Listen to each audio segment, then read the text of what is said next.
Hey everyone, welcome to Wyla. Today I'll show you how to recover end-to-end encrypted chats in messengers like Facebook. First, go to Settings, then Privacy and Security. Click on End-to-end encrypted chats. We need message storage to be enabled. Mine is on.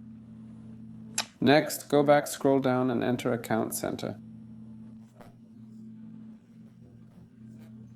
Click Your Information and Permissions, then Download Your Information.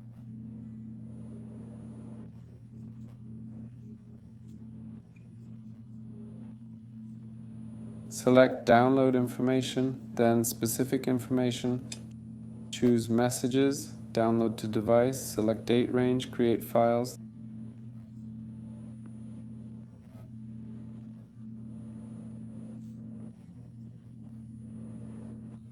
They'll arrive once the report's ready. That's all for now, folks. Take care.